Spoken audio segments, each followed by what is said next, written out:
নমস্কাৰ, মই দীপ্তিমণি মোৰ অন্য এক নতুন ভিডিঅ'লৈ আপোনালোকক স্বাগতম জনাইছোঁ। আজি মই কাল্পনিক কাহিনী এটা কওঁ। কাহিনীটো হ'ল কুকুৰ সন্থাৰ ব্ৰহ্মালয় বুলি আবেদন।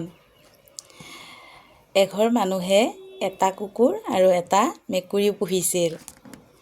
কুকুৰটোৱে মানুহ ঘৰৰ সদায় ৰাতি চোৰ ডকাইতৰ পৰা ৰক্ষা কৰি দিয়ে। মেকুৰীটোৱে মানুহ ঘৰৰ নিগনি ধৰি দিয়ে। কিন্তু কুকুৰটোক মানুহ ঘৰে পাকঘৰত সোমাব নিদিয়ে, কিন্তু মেকুৰীটোক মানুহ ঘৰে সকলোতে সোমাব দিয়ে। তেতিয়া কুকুৰটোৰ মানুহ ঘৰৰ মালিকটোৰ ওপৰত আৰু মেকুৰীটোৰ ওপৰত বৰ খং উঠিল।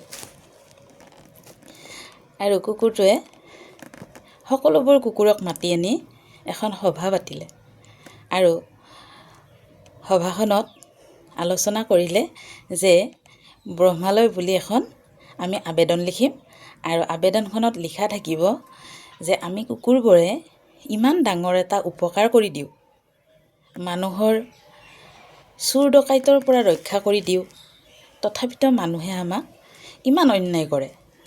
আৰু মেকুৰীটোৱে সামান্য এটা সহায় কৰি দিয়ে আৰু মেকুৰীটোক মানুহে ইমান প্ৰাধান্য দিয়ে। এই বুলি আবেদনখন লিখি ব্ৰহ্মালয় ৰাওনা হ'ল। আৰু এনেদৰে গৈ থাকোঁতে ৰাস্তাতে এটা নদী পালে। এতিয়া নদীটো পাই চিন্তা হ'ল আবেদনখন তিতি যাব। তাৰপিছত এটা কুকুৰে বুদ্ধি সাজি ক'লে, আবেদনখন মোৰ পকৰতে লওক। তাৰপিছত তেনেদৰে আবেদনখন কুকুৰটোৱে পকৰত সোমাই লৈ ৰাওনা হ'ল। সকলোবোৰ কুকুৰ গৈ আছে। এনেতে আবেদন লোৱা কুকুৰটোৱে মলমূত্ৰ ত্যাগ কৰিলে বাটতে।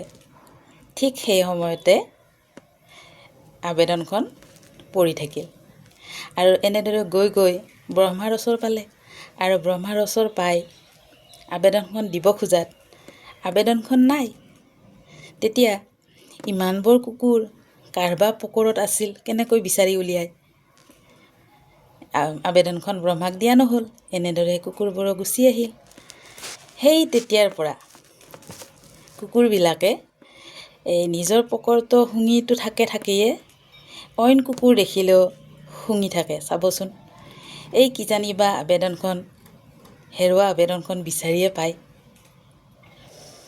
ভিডিঅ'টো ভাল লাগিলে লাইক, শ্বেয়াৰ, কমেণ্ট কৰিব। ধন্যবাদ।